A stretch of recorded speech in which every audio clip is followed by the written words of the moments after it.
રામ રામ ડાયરા ને કેમ છો બધા? મજામાં જશો, કારણ કે વિષ્ણુના વિડીયો જોતા બધા મજામાં જ હોય. અને તમારા ભાઈની થઈ ગઈ હવા આજે ટાઈટ, બસ હવા નીકળ ગઈ.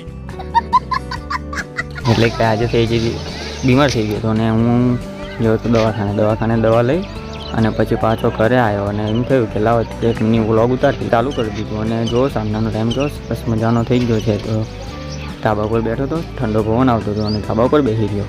ધાબા ઉપર બેઠો પછી એમ થયું કે લાવ થોડી વાર નીચે જાઉં, નીચે જઈને તમને ગોળીઓ બતાવું મારી. તો ચાલો હવે નીચે જઈએ. ઉપર બેસીને થાકી ગયો તો લાવો હવે થોડી વાર જાઉં, હરું ફરું કરું, કારણ કે ઇન્જેક્શન મારેલું હતું તો બહુ દર્દ કરતું હતું. હવે જવું થોડી વાર નીચે, આમથી આમ જોતો હતો અને જોયું કે નજારો કેવો સરસ મજાનો છે. બેઠો અને ગયો પછી નીચે ધીરે ધીરે. તો ચાલો નીચે જઈએ. નીચે હું ઉતરવાનું ચાલુ જ કરતો નીચે જતાં અનકમ્ફર્ટેબલ લાગ્યું. તો નીચે જતો ગયો ફટાફટ અને જોયું તો આપણામાં થઈ ગયેલો મોઢું કેવું લાગતું હતું, કલુડ જેવું મોઢું થઈ ગયું મારું.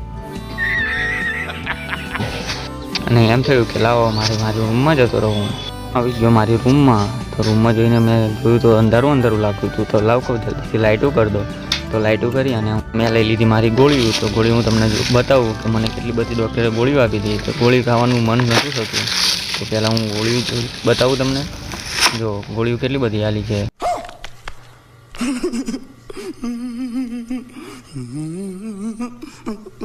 તો અંદર એટલી બધી ગોળીઓ નીકળી. હવે આ ખાવી જ કેમ નહીં, કારણ કે મને થતું વોમિટ જેવું. તો કહું નહીં મજા આવે, કારણ કે આ ગોળીઓ ખાઈને તો અડધો તાવ તો મારો એમ જ ઉતરી ગયો ગોળીઓ જોવામાં જ તે. કારણ કે ગોળીઓ ખાવાનું મન નહોતું થતું. પછી હું પાછું મૂકી દીધી પેક કરીને કે હવે એ એની આ પડી રહેશે.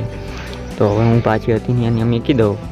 તો ગોળીઓ હવે પાછી આ મૂકી દીધી અને લગ્નની કંકોત્રી આવી હતી. તો એમ થયું કે લગ્નમાં જવાનું છે, પણ ડૉક્ટરે મને પાડી હતી ના કે ગળ્યું તમે ખાતા નહીં. તો કડી પડકા હરીસા સામે ઉભો રહ્યો અને તમને બતાવ્યો કે હું કેવો થઈ ગયો છું. તાવ આવ્યો ગયો એટલે બીમાર પડી ગયો, કારણ કે આખું શરીર મારું થઈ ગયું હતું લૂઝ. એટલે પછી કહું લાવ હવે અંદર નથી ઊભો રહ્યો, હવે હું જઉં બહાર ફટાફટ. તો હું ગયો બહારની તરફ અને બહાર જઈને જોઉં તો બહાર લસણવાળા મરચાં બનતા હતા. તો હવે કહું અહીંયા ઊભું રહેવું નથી.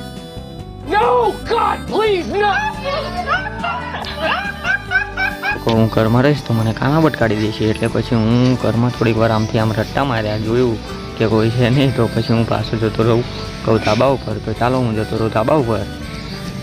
તો હું ફટાફટ ચડવા માંડ્યો ધાબા ઉપર. તો હું આવી ગયો ધાબા ઉપર. જો સરસ મજાનો સાંજનો ટાઈમ થઈ ગયો અને પાછો હતો નહીં આવીને કહું બેસી જાઉં.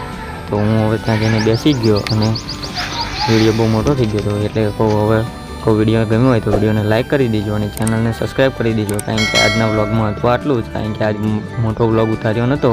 તો બધાને પહેલાં બાય બાય, મળું એક નવા વિડીયો સાથે.